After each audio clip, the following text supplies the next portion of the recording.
Prince Institute. Exercise 177. Sir Happy Singh. Ready? Start. Sir, honorable members who are more experienced in administration and parliamentary democracy have suggested various means of bringing in austerity measures and also reducing the deficit.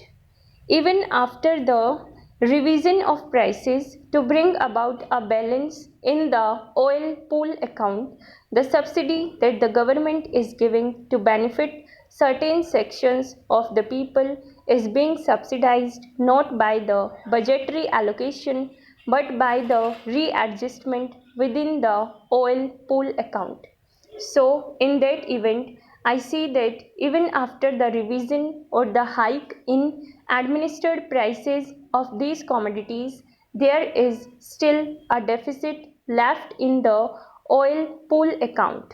Now, it is for the government to devise various means through administrative and financial measures to see that there is no further deficit and no further imbalance.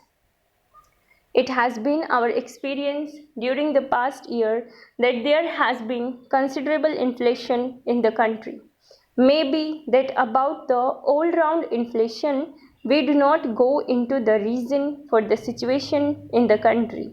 Maybe it is solitary because of the economic liberalization. I am not in a position to say the reason for that.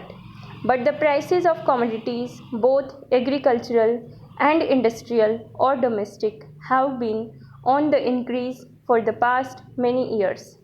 Now the percentage of inflation may have stabilized, but the projections of the government are that the readjustment of subsidy within the oil pool account and also increase in the price of petroleum products will necessarily result in further increase in the price of commodities and services. But on the extent of increase, there is a dispute as to which is the percentage that is going to be affected. On the whole, it is also a fact that when there is an increase in the price of commodities or the petroleum products, it affects the industrial sector and the agricultural sector also. Unfortunately, in this country, pricing of agricultural commodities has not been scientific. It is not based on the inputs in agriculture. An industrialist can fix the price of his product depending on the inputs or the cost of production and keeping his own margin of profit, but not an agricultural producer who is helpless, who has to depend on the market conditions, irrespective of his inputs, of the cost of producing his agricultural product. The constituents of the present government and also the party which supports from outside have expressed their concern about this decision of the government, and it is up to the government and also the supporting constituent parties and the party supporting from outside to thresh this out.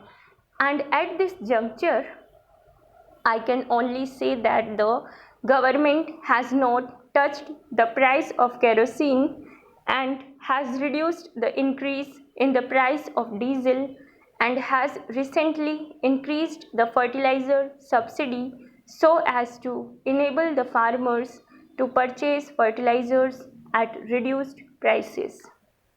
This increase was very shocking for the simple reason that the farmers, the laborers, and the toiling masses were feeling that no such rise could ever take place because the protectors of their interests are now in the government.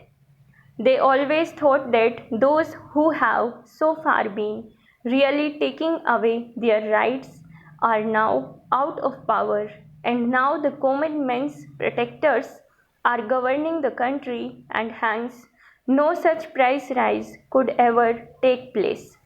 But I am really surprised that such a price rise has never ever in the history of India really taken place at one stroke. Sir, this sum of rupees 10,000 crore rise is probably rupees 4,000 crore more than the annual budget. The annual plan of the Maharashtra state, which is supposed to be one of the most prosperous states in the country.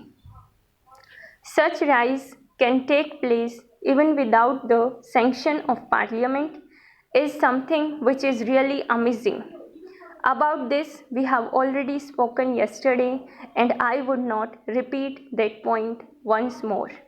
The cascading effect of this is already there, not only at the marketplace but everywhere. Probably no sector is now away from this cascading effect. And I really feel that this rise has to be immediately withdrawn forthwith.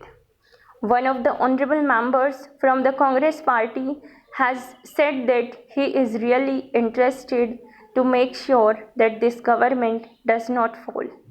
Probably such a burden of protecting the government does not lie on our shoulders, and that is why I would like to demand that whether the government falls or not, the prices must really fall with immediate effect. Sir, the other issue which I would mention is crop insurance. The government of India have decided to implement National Crop Insurance Program from 2013-14. For Rabi, it has been made compulsory. From the current Kharif season, the scheme has replaced the National Agricultural Insurance Scheme. The National Crop Insurance Program envisages charging of actuarial premium from the farmers on all the notified crops basing on the quotas given by the insurance companies.